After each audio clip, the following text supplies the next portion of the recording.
Fala galera, boa noite, tudo bem com vocês? Cara, ontem a gente viu um filme muito doido, chamado Doce Vingança. Quem já viu esse filme aqui? Levanta a mão aí. Cara, o filme é bizarro, pesado, né? Pesado. Tipo, os caras fazem umas paradas bizarras com a menina.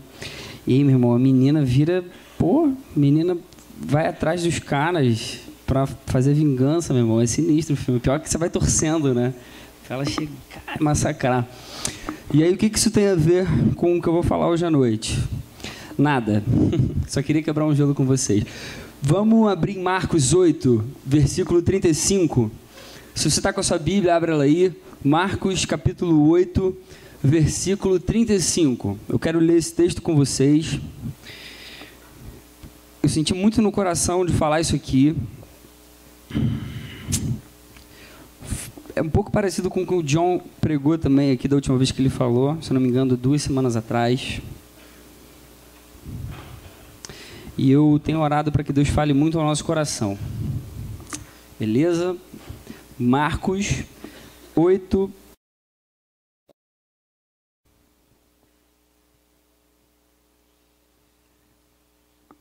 Está escrito assim: pois quem quiser salvar a sua vida, a perderá. Mas quem perder a sua vida por minha causa e pelo Evangelho, a salvará. Pois que adianta o homem ganhar o mundo inteiro e perder a sua alma? Esse texto é muito lindo. Vamos ler só mais uma vez, ele é pequeno. Pois quem quiser salvar a sua vida, a perderá. Mas quem perder a sua vida por minha causa e pelo Evangelho, a salvará. Pois que adianta o homem ganhar o mundo inteiro e perder a sua alma? Isso é Jesus que está falando para a gente. Vamos orar? Feche seu olho aí, abaixe sua cabeça. Senhor, muito obrigado pela sua palavra, Senhor. Obrigado porque ela é viva, ela traz vida para o nosso coração, Senhor. Ela pode transformar uma alma, ela pode transformar o nosso corpo físico, Senhor. A gente crê nessa palavra que tem poder, que dá direção para o ser humano. Senhor, então fala ao nosso coração de uma forma muito especial essa noite aqui. Que o seu Espírito Santo possa visitar a gente, possa falar profundamente ao nosso coração. Senhor, que a gente aprenda a amar você, Jesus, com todo o nosso coração, com toda a nossa vida. Mexe com a gente, Senhor. Faz uma obra maravilhosa nesse lugar, na vida de cada jovem, cada adolescente que está aqui, que tem vindo, Senhor, para esse lugar, querendo te buscar, querendo te ouvir. Senhor, que a gente realmente consiga ouvir a sua voz, Senhor. Que a gente consiga ouvir a sua voz. Fala ao nosso coração, Pai, no nome de Jesus. Amém. Amém. Cara, essa semana, enquanto eu estava pensando para falar aqui, eu fui buscar um pouco a Deus. Eu fui para um dos quartos lá no meu apartamento e aí eu confesso que eu fiquei orando bastante porque eu tenho estado muito desanimado ultimamente, assim. Eu não sei explicar, não tem motivo. Às vezes a gente vive uma vida com Deus, a gente vai deixando algumas coisas acontecerem no nosso coração, às vezes a gente deixa alguns sentimentos tomarem conta, e a gente, daqui a pouco, percebe que a gente está um pouco no automático, e a gente vem aqui para os cultos e tal, papapá, e tudo aquela mesma coisa, e as músicas já não são louvores de adoração a Deus, mas são aquelas coisas que a gente já conhece, e às vezes a gente se pega já cansado em, mais um sábado, mais um domingo, eu vou lá, e agora tem que tomar banho, tem que sair do sofá para ir lá, papapá. E eu fui buscar Deus, eu fui me colocar diante dele, e, cara, Deus falou muito, muito com o meu coração de uma forma impressionante, que eu não consigo nem explicar aqui para vocês, mas sabe quando você está orando assim, e parece que o Espírito Santo vem e ele se derrama, e aí você fica tão envergonhado diante da presença dele, sabe? E aí comecei a chorar muito, muito, muito, e me coloquei diante de Deus, e eu comecei a pensar em tantos cristãos que estão pelo mundo, cara, e que têm dado a própria vida pelo reino, por Jesus. E isso incomodou muito mais o meu coração. E eu me peguei pensando assim na minha vida e comparando com esses lugares e com algumas pessoas que estão por aí, que dão muito mais, entregam muito o coração e se colocam diante de Deus. E eu fiquei triste mais ainda, assim, sabe? Me colocando diante dele. Eu falei, Senhor, que vida é essa que eu estou levando? Gente, tem gente que morre por causa do nome de Jesus. Vocês acreditam nisso? Existem lugares no mundo agora que, se as pessoas se reunirem como a gente está se reunindo aqui, elas correm o risco de ter uma bomba estourada e todo mundo morrer. Por causa do nome de Jesus. E aí eu pensando nessas coisas, enquanto eu buscava, eu comecei a ficar mais e mais envergonhado, falando, Deus, o que eu tenho feito da minha vida? Eu preciso voltar, eu preciso amar você com todo o meu coração, eu preciso entregar minha vida de uma forma que eu acho que eu nunca entreguei. E mexeu muito comigo isso. E esse texto me veio ao coração. Foi um texto que eu já estudei assim, um pouco mais a fundo, que eu já falei sobre ele aqui, mas eu quis trazer isso para a minha vida de novo, e eu confesso que tudo que eu vou falar hoje aqui, primeiro é para mim, cara, e depois é para a gente tentar crescer diante de Deus e tentar viver mais e mais perto dele. Todos os cristãos, como nós, precisam assumir um compromisso diante de Deus. A gente precisa assumir um compromisso diante de Deus. A gente precisa assumir um compromisso verdadeiro com Jesus. E existem algumas situações reais que acontecem com a gente e alguns sentimentos que a gente deixa entrar no nosso coração, na nossa mente, que realmente faz com que a gente desanime um pouco, faz com que a nossa caminhada talvez não seja a mesma que era, como era lá no início, como era lá atrás, quando a gente conheceu Jesus, quando a gente sentiu Ele a primeira vez.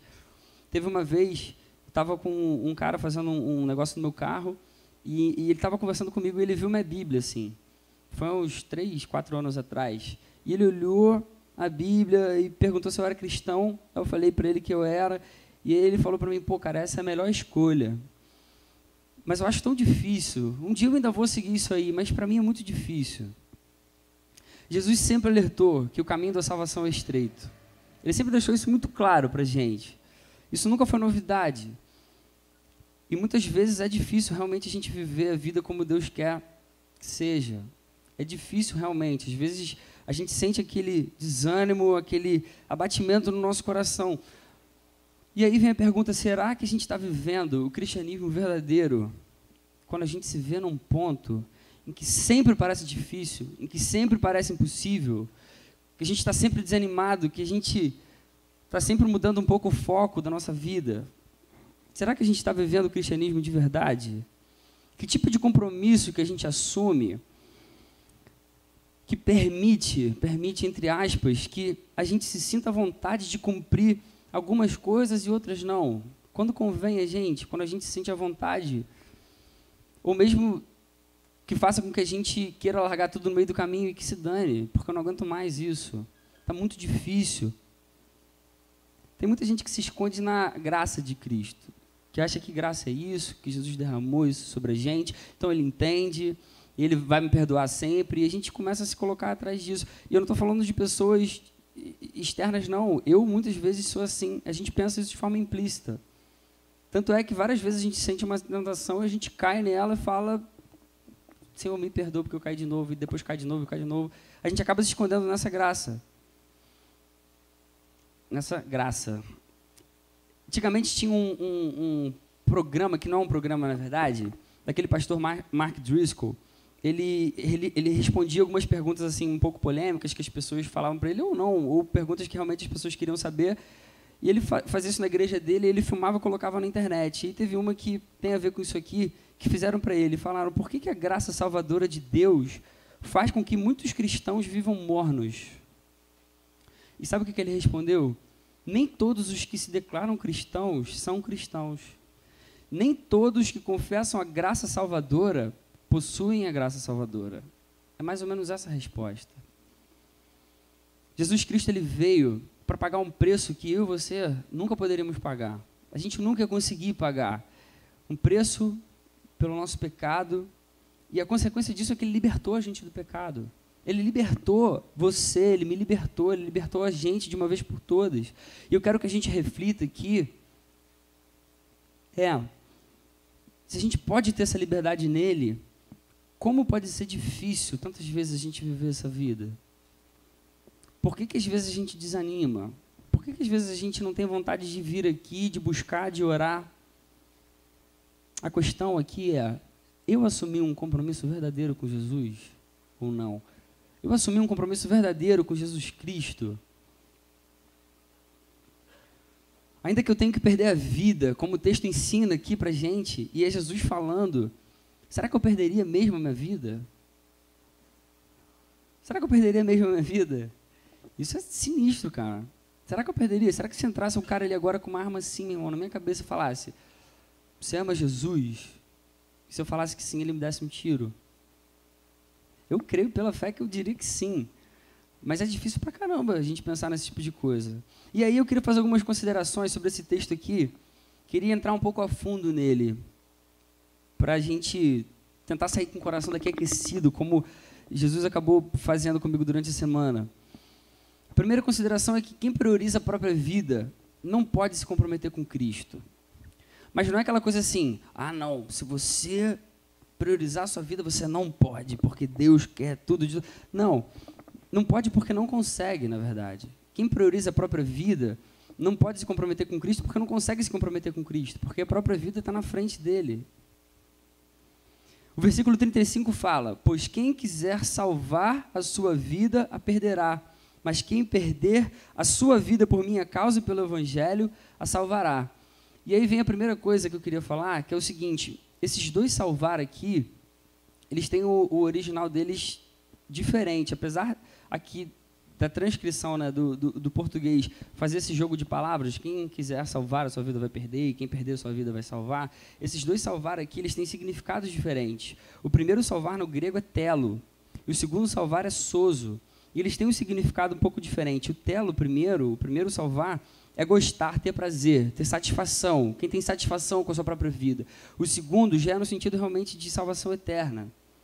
É isso que está sendo falado aqui no texto. O perder é o mesmo para os dois, tanto para a primeira parte quanto a segunda parte do versículo, que é apólome, que é destruir, abolir, tornar inútil.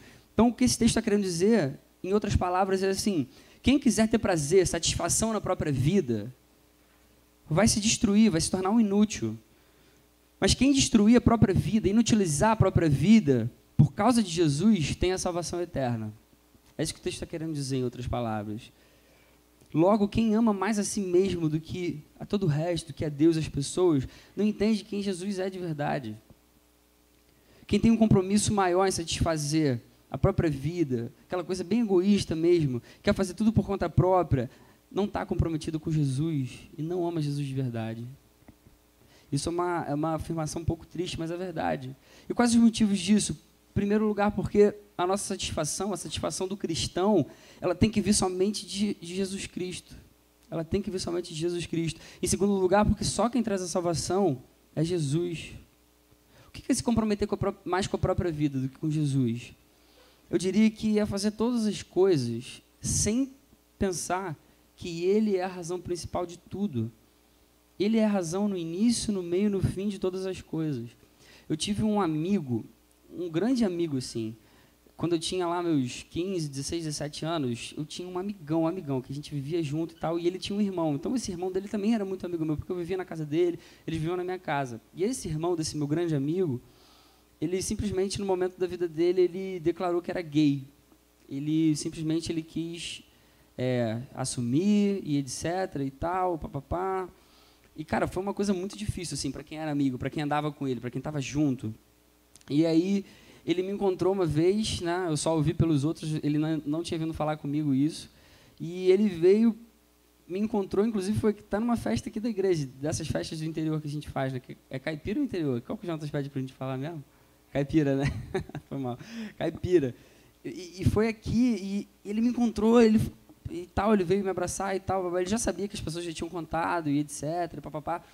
E ele chegou para mim, Felipe, você já está sabendo? Eu falei, cara, mas que história é essa, cara? O que está acontecendo? Por que isso e tal? E ele, assim, ele já estava totalmente consciente da parada e quis vir falar para mim que, cara, agora eu estou entendendo o que é a graça. A graça de Jesus é isso. Ele aceita a gente como a gente é, ele entende que é assim, isso é natural, é normal. Cara, que coisa louca, sabe? Isso é se comprometer mais com a própria vida do que com Jesus. É você começar a trazer verdades sobre você mesmo, porque isso te convém e não é o que a Bíblia está ensinando. Cara, sim, Deus perdoa os nossos pecados, todos eles. Mas isso não significa que a gente vai sair por aí andando como se a gente fosse um elefante, andando, sabe, e defecando, e Deus vem com uma pá grande atrás limpando enquanto a gente vai defecando. Não significa isso a graça.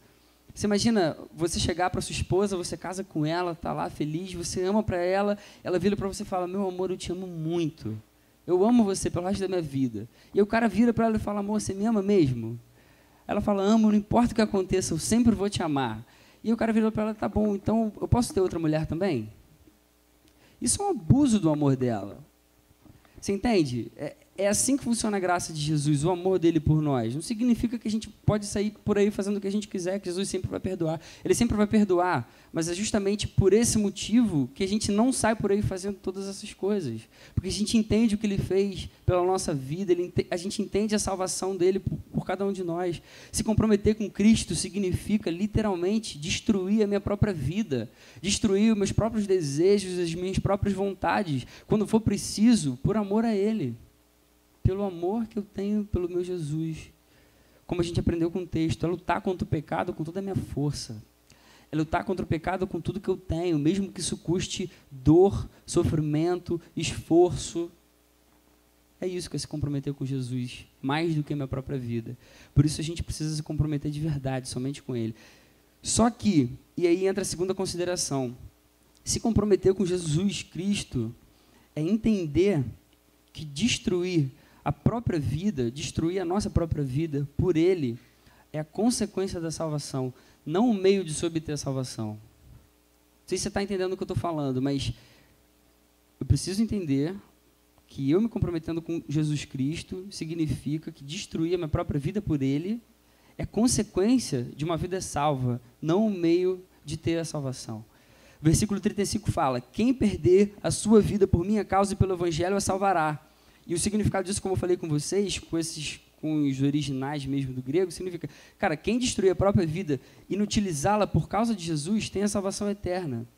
Só que a gente não tem a salvação por esforço próprio, isso vocês sabem bastante já.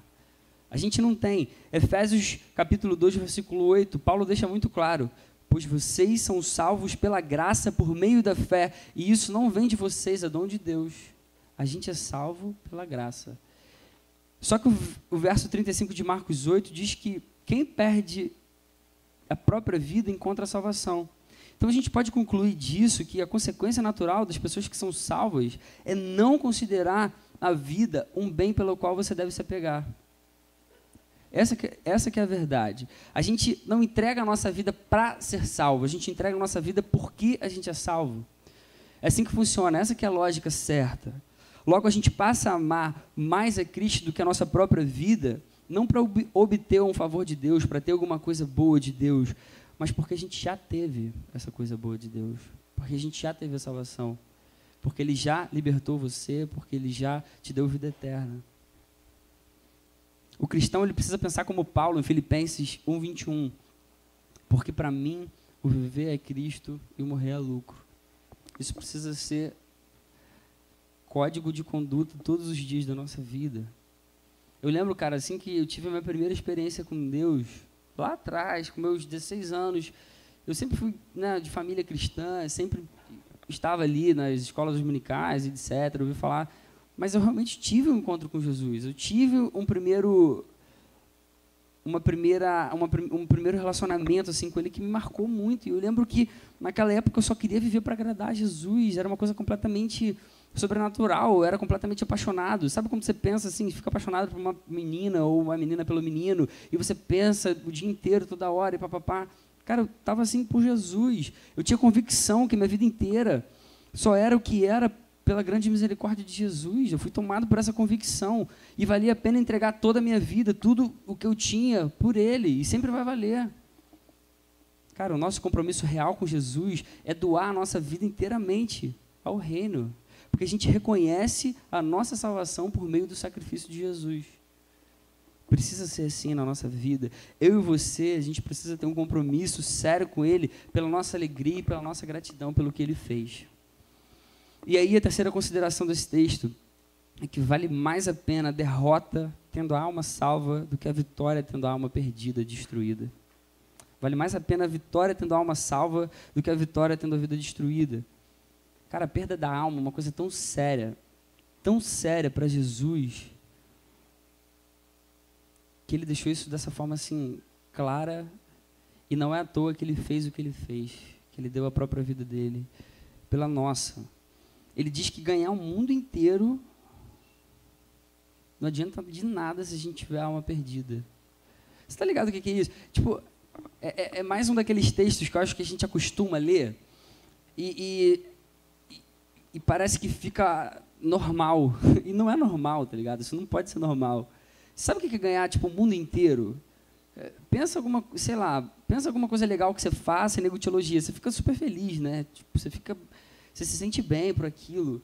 Cara, sei lá, pensa que você começa um negócio, um movimento, e todo mundo começa a gostar de você e a seguir, ou então que você começa uma empresa, essa empresa cresça, você domine o mundo. Irmão, isso é uma parada megalomaníaca, bizarra. Imagina você num nível desse, sei lá, você no nível do Obama, tipo o Obama conversando lá com o Mark Zuckerberg do Facebook. Imagina você novinho, cria uma parada tipo um Facebook, e o cara mais sinistro do mundo, pô, vou conversar com esse cara aí, porque essa parada dele é muito importante para o mundo. Tipo, tá ligado? E aí Jesus fala assim, cara, você perder a sua alma é mais sério do que você ser um cara desse, ganhar o mundo inteiro. E esse texto não pode ser normal para a gente quando a gente lê. A gente não pode sentar aqui e achar, legal, legal isso, maneiro. E aí, tipo, acaba, a gente, beleza, vamos embora, vamos lá comer alguma parada e passou. Cara, não é. Eu e você, a gente foi criado para ter um relacionamento perfeito com Deus. E Jesus veio para restaurar esse relacionamento perfeito comigo, com você. Isso é a coisa mais preciosa que a gente tem. Só que esse relacionamento foi quebrado e a única forma de se viver novamente é através de Jesus Cristo, que pagou o preço que a gente devia, que eu e você devíamos. Jesus fez isso por nós. Logo, não existe nada nesse mundo que a gente possa ter que substitua a presença de Jesus na sua vida, na minha vida. E o que isso representa para a gente? Cara, não adianta a gente ganhar milhões de dólares. Não adianta a gente ter um emprego mais bem sucedido, as pessoas acharem que a gente é sinistra. Não adianta a gente namorar a garota ou o garoto mais lindo que as pessoas consideram na vida. Não adianta a gente ser a pessoa mais popular do colégio, da faculdade. Não adianta a gente ser o mais inteligente. Não adianta a gente ser o mais elogiado. Não adianta você tirar as maiores notas e ser o cara sinistrão, o campeão da sua turma. Se você tiver a alma perdida. Cara, se a gente não tiver um relacionamento sério, verdadeiro com Jesus, não adianta nada. Isso é tão sério que ele deixa claro, cara, vale mais a pena você ser destruído por mim, pelo meu evangelho, porque você vai me ter, do que você ter tudo do bom, do melhor, sem eu estar perto de você. Em outras palavras, ele diz, cara, se compromete comigo, ainda que isso te custe a vida, e eu posso resolver o seu maior problema, eu posso te dar a salvação. Se compromete comigo, que eu te dou a salvação. Mas se você continuar preferindo a sua vida e não me quiser, seu fim não vai ser maneiro. É isso que Jesus está falando em outras palavras aqui. Nesse caso, vale muito mais a pena se comprometer com a derrota, tendo alma viva, do que com a vitória, tendo alma no inferno. E aí, quais são as aplicações disso, cara, diante dessas coisas que a gente ouve, entende do texto, o que o texto está querendo trazer para a gente? Cara, como que eu vivo isso no dia a dia? Na prática, amanhã, quando eu acordar, quando eu sair daqui. Em primeiro lugar, e óbvio, a gente deve entender que assumir um compromisso com Cristo é a coisa mais preciosa da vida. É a coisa mais preciosa da nossa vida. Isso significa que a gente entende quem Ele é e por isso a gente é salvo pela graça dEle. Essa verdade é tão preciosa que passar por alguns sofrimentos, por algumas zoações, por algumas injustiças, até por algumas perdas, sem que a gente espere, por causa de Jesus, seja muito pequeno. Se a gente entende isso de verdade e vive isso e traz isso para o coração, as coisas que acontecem ao nosso redor começam a perder relevância. Você já parou para pensar nisso? Eu já vivi isso na prática, eu tenho certeza que você já deve ter vivido situações assim. Que você está muito próximo com Jesus, você está lá comprometido, lendo a Bíblia, amando, apaixonado, que as outras coisas começam a ficar pequenas. E aí você pensa, caramba, eu achava que se eu passasse por isso ia ser muito mais sinistro, mas eu estou conseguindo levar, porque Jesus está aqui do meu lado. Tá ligado? É isso que eu quero dizer aqui. Cara, vale mais a pena perder a vida por causa de Jesus. Em português mais claro, vale mais a pena eu não transar com meu namorado e com minha namorada. Vale muito mais a pena eu não desrespeitar os meus pais, nem os meus irmãos, e nem se eles forem mais novos. Isso vale para os irmãos mais velhos. Cara, vale mais a pena eu não sair por aí pegando várias mulherzinhas ou vários carinhas. Vale muito mais a pena eu não participar de fofocas. Isso acontece muito. Sem a gente nem perceber. Vale muito mais a pena eu não ficar falando mal de outras pessoas, quem quer que elas sejam. Vale muito mais a pena eu ler a Bíblia, ainda que o som não esteja muito pesado. Tá ligado? Eu sei que você tá ligado. Tipo, o sono tá pesadão. Eu não li a Bíblia ainda. Vale mais a pena você ler, sim. Vale mais a pena eu orar. Cara, ainda que o programa de TV já esteja acabando. Cara, vale mais a pena você perder o final daquele programa inútil para manter Jesus por perto. Vale muito mais a pena do que a gente fazer o contrário e Jesus ir ficando cada vez mais para longe e a gente perder a presença dele maravilhosa no nosso coração. A nossa alma não consegue sobreviver sem a presença do Espírito Santo. Isso é uma coisa muito séria, cara.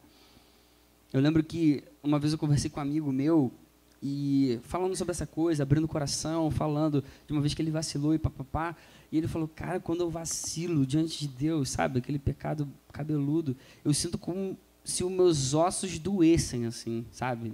É tão ruim a sensação. Na hora você curte o momento, você faz aquela coisa, às vezes você faz no impulso, mas é tão ruim depois que é como se meus ossos doessem, cara. Eu sinto tanta vergonha, tanta tristeza diante de Deus. Isso é entender que o compromisso com Deus é uma coisa muito preciosa. Que você, por algum momento, pode perder aquilo, mas não vale a pena perder por nada nessa vida. E quando a gente enxerga o valor disso, a gente se dispõe a dar tudo que a gente tem em troca, porque nada possui valor se comparado ao valor de Jesus no coração. Assumir um compromisso real com Cristo é uma parada muito valiosa. E a gente precisa guardar isso no nosso coração. E a segunda aplicação é que, tudo bem, assumir um compromisso é uma coisa muito séria e tal, beleza, eu quero isso. Então agora eu devo cumprir esse compromisso até o fim. Porque a gente às vezes assume vários compromissos com Deus e tal, com o reino, fazer isso e aquilo, mas a gente descumpre rápido. A gente sai fora no primeiro desânimo, na primeira pancada que a gente recebe, a primeira patada que alguém dá na gente. A gente precisa cumprir o nosso compromisso até o fim. E aí a pergunta, como está o seu compromisso com Deus? Eu me fiz esses dias, o meu está, sendo bem sincero, assim, está muito ruim, assim. Porque você vir e ficar naquele automático, eu não acho que seja maneiro diante de Deus, sendo bem sincero, assim. Às vezes a gente cria aquela coisa na nossa cabeça, não, mesmo que eu não esteja com vontade, eu tenho que fazer por Jesus, porque nem sempre eu vou estar com vontade. Cara, eu não sei, sabe? Estou falando por mim agora, por favor. Mas eu não sou muito adepto a esse pensamento, não. Eu acho que se a gente não está sentindo a alegria de verdade com Deus, é porque tem alguma coisa errada com o nosso coração. E a gente precisa corrigir isso o quanto antes. E precisa acertar diante de Deus o quanto antes. Porque a gente tem um Deus que é maravilhoso e é perfeito e enche o nosso coração de alegria. Como que a gente pode perder isso? Tudo bem, a gente pode não sentir, às vezes, a alegria todo o tempo, a presença de Deus. Aí tem aquela coisa dos heróis da fé que a gente já leu, já ouviu uma vez, que é a noite escura da alma, que parece que o Espírito... Cara, isso são coisas muito específicas e Deus mostra pra gente, às vezes, também, nesses casos. Mas, cara, se a gente está frio, as coisas não estão caminhando, tem alguma coisa errada. A gente precisa cumprir a nossa parte no compromisso até o fim. E a gente pode buscar Deus para isso. Cara, não esqueça que cumprir o compromisso não é o meio, é a consequência. Então, assim, eu entendo o que Jesus fez por mim, ele é maravilhoso. Então, agora eu vou cumprir esse compromisso, porque, cara, não tem outra coisa que eu possa fazer na minha vida melhor do que isso é maravilhoso. Se eu fizer isso, eu obtenho a salvação, etc e tal. A gente não pode pensar assim, a gente tem que pensar que, cara, eu vou fazer isso porque Jesus me ama muito. O que eu menos quero na vida é que Jesus se afaste da minha vida, do meu coração. E aí tem uma frase do Moody, que é um desses caras que participou desses avivamentos do século XVIII, que ele fala assim: esta não é uma descrição do caminho da salvação para os perdidos, mas antes a filosofia da vida do discípulo. Sabe, é mais ou menos o que eu estou falando. A gente não tem uma descrição assim, você tem que fazer isso, papapá. Não, a gente faz isso de forma natural, porque o Espírito Santo agora vive em mim, entendeu? É por aí. E aí, eu deixo de pecar porque o meu amor a Cristo supera a minha vontade pecaminosa. Isso é a coisa mais linda da vida cristã. A gente precisa cumprir a nossa parte no compromisso que a gente assume, cara. E eu queria dar umas sugestões aqui, porque tem umas paradas que deixam, às vezes, o nosso coração triste, o meu também, pelas minhas atitudes. Cara, a gente precisa de muita gente para ajudar nas coisas aqui da igreja, por exemplo. O serviço também é cumprir o meu compromisso com Jesus. Hoje eu vim na reunião de oração aqui, às 7, inclusive, acho que todo mundo tem que vir. Mas, cara, a gente precisa vir, sabe? A gente precisa cumprir esse compromisso, assim. A gente, no início, fica naquela, vambora, meu irmão, pô, Jesus é maravilhoso, ninguém me segura, vambora. Aí, tipo, vai desanimando, deixa que vai ter gente lá. Tipo, hoje não, que eu vou ver um filme aqui, muito mais maneiro ver filme. Cara, sugestão, na boa. Se coloca diante de Deus, ora, assim, pensa num serviço, no ministério para você ir, para você assumir, para você, meu irmão, se colocar diante de Deus e não abandonar, e não largar isso. E toda vez que se sentir no coração, começar a desanimar, cara, para tudo, ora, se coloca diante de Deus, chora diante de Deus, fala, Deus me perdoa, mexe com o meu coração, mas não deixa eu ficar desanimado com você, não deixa eu deixar de cumprir o meu compromisso, não deixa eu deixar, ficou interessante, mas a gente não pode deixar de cumprir o nosso compromisso, sabe? Cara, tem tantas coisas aqui na igreja, assim, algumas que vieram à minha mente enquanto eu estava anotando aqui, pô, o Seneca Kids, eu fiquei sabendo, cara, que está faltando professor. Isso dá vontade de chorar, cara. Olha quanta gente a gente tem e falta professor. Pô, porque é chato ficar com o Seneca Kids? Cara, pode ser, mas... Aí a gente volta aqui, o que eu falei um pouco antes aqui. Cara, eu entendo o que Jesus fez por mim. Eu entendo a salvação que ele me deu. Quando eu era criança, eu tinha professores que falaram de Jesus para mim. Se eu não tivesse, quem ia me ensinar? Por que eu não posso fazer agora? Cara, eu estou orando para Deus incomodar o coração de vocês aqui essa noite. Na boa. Tem que ter fila para ter professor do Seneca Kids. E da gente, cara. Vocês, molecada nova, galera nova, os jovens mesmo, adulto. A gente precisa se incomodar com essas coisas. O Ministério do Serviço, o Pedrinho Brito veio aqui, acho que algumas semanas atrás, falar que, pô, para a galera se colocar. Cara, pede lá, fala com o seu coordenador de célula, com os seus pastores aqui da igreja, eles são totalmente acessíveis. Fala assim, cara, eu quero servir, o que eu posso fazer? Tem o louvor, sabe? Pô, tudo bem, precisa ter uma habilidade, precisa ter um pouco de noção, às vezes, do instrumento, né? É complicado, às vezes. Mas vocês entenderam o que eu quero dizer? Arrumar a cadeira, às vezes precisa de gente aqui. Cara, as reuniões de oração antes do culto, oração é uma coisa fundamental, cara, para a gente estar... Vamos assumir esse compromisso diante de Deus. Eu queria desafiar mesmo você, eu queria deixar você sem paz aí agora. Minha ideia é essa. Assim como eu me deixei sem paz, eu fiquei sem paz essa semana e me coloquei diante de Deus e tenho me colocado, eu queria colocar vocês, cara. Na boa, vamos assumir compromisso, gente. Isso agrada a Deus e isso é sinal de que a gente é salvo. Isso é sinal de que a gente é salvo. Vamos assumir compromisso diante de Deus, vamos perguntar o que está precisando, o que está faltando. Sabe? Tomara que você esteja muito incomodado agora. Meu sonho é você estar incomodado aí. Você está bolado aí na cadeira. E eu orei bastante por isso e pela minha vida também por isso. E eu queria concluir dizendo que, cara, assumir um compromisso com Jesus vale a pena. E aí eu volto a falar o que eu falei no início, quando eu comecei. Cara, tem gente que está morrendo por causa de Jesus. E a gente quer ficar no nosso sofá em casa vendo televisão, cara. Caraca, isso dá vontade de chorar, meu irmão. Sim, a gente tem que chorar por causa disso, sinceramente. Sinceramente, cara, tem gente que morre por causa do evangelho em várias partes do mundo. Vocês têm acompanhado isso. A igreja sofredora, que o pessoal tem chamado. O nego está sendo decapitado, o Estado Islâmico está vindo com tudo para cima, cara. E a gente está aqui. E às vezes a gente, não, hoje eu estou desanimado, não vou lá não, vou ficar em casa, que, pô, estou cansado, papapá. Cara, sinceramente, a minha oração é para que Deus incomode o nosso coração, deixe a gente envergonhado e faça a gente chorar diante da presença dEle. A gente precisa disso, a gente precisa tomar vergonha na nossa cara. E o compromisso com Jesus, ele acaba sendo um pouco desequilibrado, se a gente parar para pensar. Quando a gente é empregado numa empresa, que a gente entra lá e assina a carteira e tudo mais, a gente se compromete, né, a trabalhar, a oferecer o nosso serviço para aquela empresa, e a empresa dá para a gente o salário, FGTS, benefícios e mais benefícios.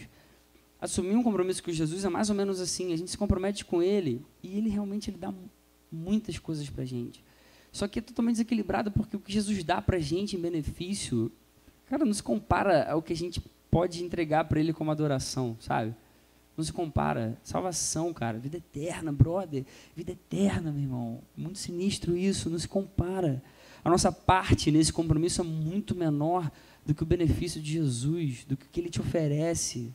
Não que a gente vá fazer isso para ter um monte de benefício em troca, a gente não acredita assim, não pensa isso. A pregação dessa igreja não é nesse sentido, vem, se entregue, se esfole por Deus, papapá. Não é para ser automático, não é para ser de qualquer jeito. É para ser com um coração que entende que o que Jesus fez é muito maior.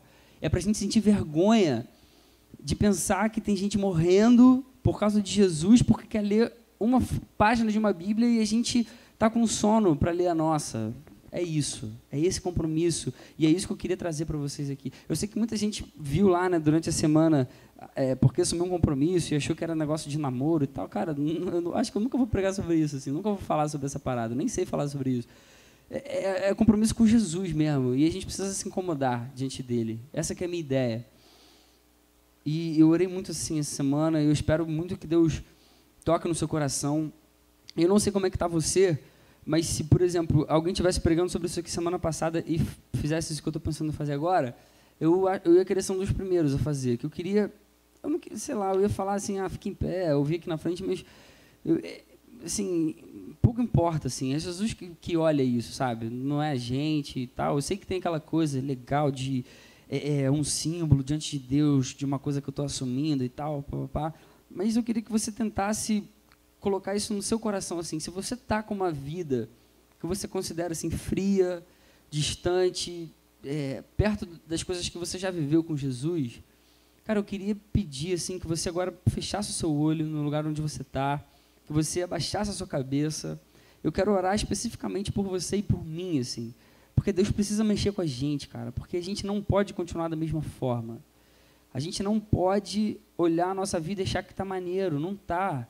Olha quantas cadeiras vazias aqui. Não é pela quantidade. É que cada cadeira vazia é uma vida que não está sendo salva. Sabe? A reunião de oração com 10 pessoas, são 90 que não estão vindo buscar junto, assim, como igreja, como um grupão maneiro. Se você está, sabe, com o coração distante, fecha teu olho, se coloca diante de Deus. E assim, eu vou esperar assim, uns, sei lá, 1 minuto, 2. Fala só você com ele, cara, e pede perdão. Começa pedindo perdão. Senhor, me perdoa pela minha vida horrorosa, longe de você, fria. Eu quero mudar isso em nome de Jesus. Fala você com ele aí. Usa as suas palavras. Pede para Deus mexer com o seu coração, Ele faz essas coisas. Pede para Deus mexer com você. E aí, depois disso, assume um novo compromisso com Ele, renova o seu coração diante da presença dEle. Isso vale para todo mundo, vale para todo mundo.